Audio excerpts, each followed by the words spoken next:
Jangan salahkan politik uang. Anda kalah, Anda tidak punya nyali, kemudian Anda salahkan politik uang. Politician Academy mengatakan bahwa Anda tidak boleh menyalahkan politik uang. Kenapa alasannya? Mari kita bahas bersama.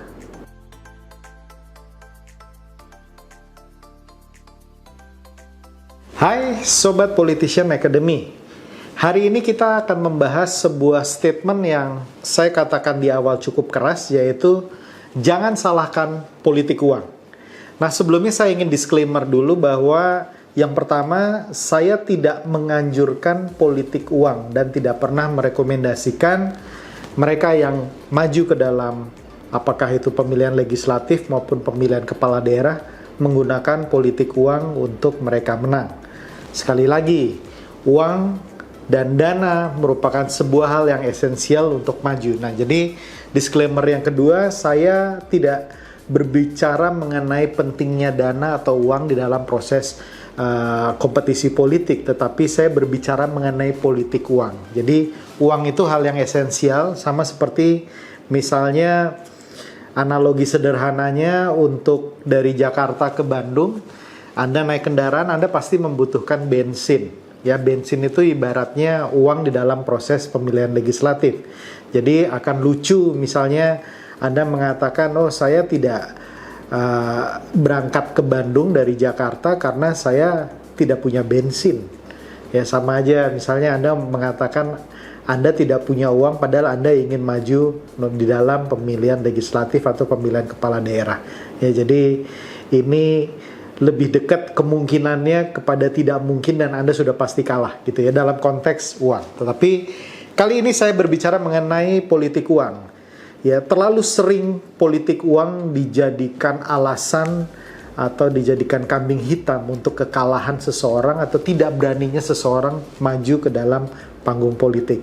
Nah, saya mengatakan jangan salahkan politik uang karena satu, alasannya adalah politik uang telah terjadi di mana-mana, ya. Jadi kenyataan politiknya memang politik uang itu terjadi, apakah dalam bentuk serangan fajar, politik amplop, politik sembako, itu terjadi di mana-mana. Mungkin di daerah Anda terjadi, di daerah saudara Anda, orang tua Anda itu terjadi, di tempat lain terjadi.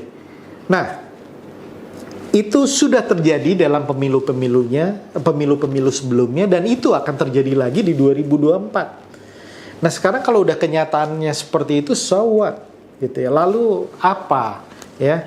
Sekarang sikap Anda berikutnya apa? Anda mau satu berhenti, ya. Kita punya 3 pilihan. Yang pertama, Anda berhenti. Anda tidak punya nyali politik, Anda tidak punya keinginan untuk bersungguh-sungguh, cuman mau coba-coba aja, nggak serius. Anda tidak mempunyai kedekatan dengan masyarakat, Anda tidak ingin melayani masyarakat, Anda tidak ingin mendengarkan aspirasi masyarakat, Anda tidak ingin membangun daerah Anda.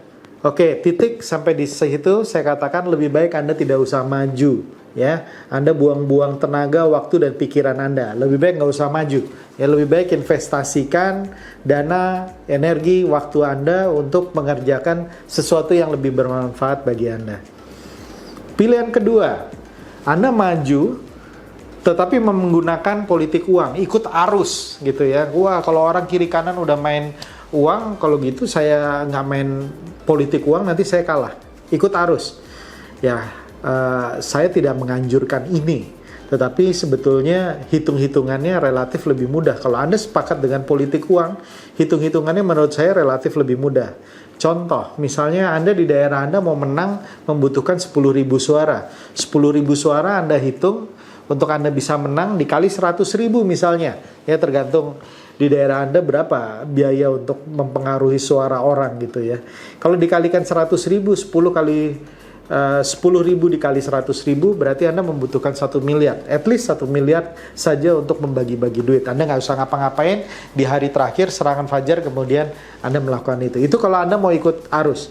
Ya, kabar buruknya adalah Anda yang mempergunakan politik uang juga belum tentu menang. Ya. Oleh karena itu ada alternatif ketiga di mana Anda maju terus dengan tidak mempergunakan politik uang. Nah, ini yang saya rekomendasikan. Artinya Anda betul-betul mempelajari mapping yang tepat, pemetaan yang benar. Anda betul-betul mempelajari pola, tren perilaku masyarakat. Anda kemudian melihat penyebaran suara seperti apa. Anda menyiapkan personal branding yang baik. Anda menyiapkan strategi media sosial yang baik, serangan darat yang baik. Anda menyiapkan saksi-saksi Anda dengan baik, sistem perekrutan tim ses dan relawan sebaik-baiknya, sehingga kemudian Anda bisa memenangkan pertempuran tersebut. Ya, jadi pilihan ketiga ini yang saya rekomendasikan. Jadi tadi alasan pertama kenapa Anda nggak boleh salahkan politik uang, ya karena politik uang itu sudah terjadi di mana-mana dan Anda tidak bisa merubah itu. Ya, mindset seperti ini di masyarakat itu sulit untuk dirubah. Ada nanti upayanya dalam konteks strategi, tapi kalau Anda dari awal berpikir Anda bisa merubah semua pendapat masyarakat, itu menurut saya sangat sulit terjadi. Nah, kemudian alasan kedua kenapa politik uang itu tidak bisa disalahkan, karena ya jangan salahkan politik uang kalau Anda tidak siap. Jangan dijadikan kambing hitam bagi kelemahan kita sendiri. Ya, ibaratnya kalau kita di bisnis, kita ingin menjual sebuah produk ini kita udah lihat, wah ini dibutuhkan masyarakat, produk ini bagus sekali, ini masyarakat pasti akan laris manis untuk membeli produk ini, ya. Tapi kemudian masyarakat menolak produk kita sudah diluncurkan di masyarakat nggak menerima itu. Kemudian Anda akhirnya bilang, wah ini masyarakatnya aja yang bodoh, ini masyarakatnya aja yang nggak siap menerima produk yang bagus gitu ya, karena Anda menganggap produk Anda udah yang paling bagus. Ini kan sama aja ceritanya di pilkada. Pada saat Anda mempromosikan diri Anda sebagai calon legislatif dengan cara yang tidak tepat, dengan cara yang kurang baik, itu kemudian setelah Anda menawarkan dan mempromosikan dengan cara yang kurang baik tadi, dan kemudian tidak laku, Anda menyalahkan masyarakat, dan kemudian Anda menyalahkan bahwa masyarakatnya terlalu terpengaruh dengan politik uang. Padahal yang salah Anda sendiri. Padahal Anda salahnya tidak melakukan pendekatan yang baik terhadap masyarakatnya, strateginya keliru. Anda permasalahannya tidak mempelajari tren perilaku dari masyarakat. Anda tidak mempelajari bagaimana turun di basis-basis tertentu.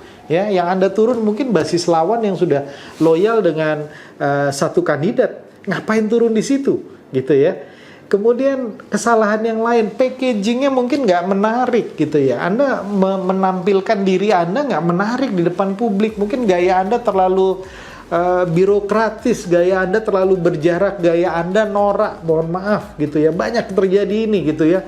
Bagaimana menempelkan branding dengan cara yang nggak beres gitu ya. Memunculkan warna-warna, tata layout yang berantakan di dalam brandingnya dia, media sosialnya tidak dipikirkan dengan baik. Jadi banyak sekali hal yang memungkinkan untuk membuat Anda keliru, salah, dan tidak diterima oleh masyarakat. Kemudian Anda menyatakan masyarakatnya bodoh. Kemudian Anda menyatakan masyarakatnya terlalu percaya dengan politik uang. Nah, inilah yang menurut saya merupakan sebuah refleksi bagi Anda sendiri ya. Ini untuk teman-teman yang akan maju serius di 2024. Apalagi mereka yang sudah maju sebelumnya di 2019 tapi belum menang atau hampir menang gitu ya. Nggak enak sekali kalau hampir menang ya.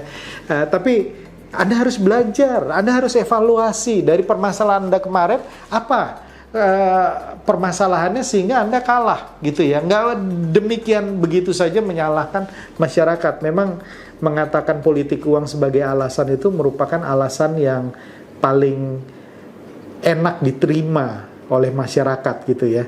Anda bilang kenapa kalah? Ya karena saya nggak punya uang, mereka mainnya uang semua. Oh karena mereka di situ per kepala dihitung 200.000, saya kan nggak punya seperti itu gitu. Padahal bukan itu masalahnya. Banyak hal lain yang dibedah dari bagian persiapan, strategi, eksekusi, monitoring dan evaluasi, dan banyak hal lainnya yang menentukan faktor kemenangan atau kekalahan Anda. ya, nggak semata-mata politik uang, apalagi politik uang itu sudah terjadi di mana-mana. Jadi kalau Anda mau maju di Pileg 2024 dan Anda takut dengan politik uang, lebih baik Anda nggak usah maju. Itu dari saya ya, daripada nanti kemudian Anda maju kalah dan kemudian mengatakan masalahnya di politik uang.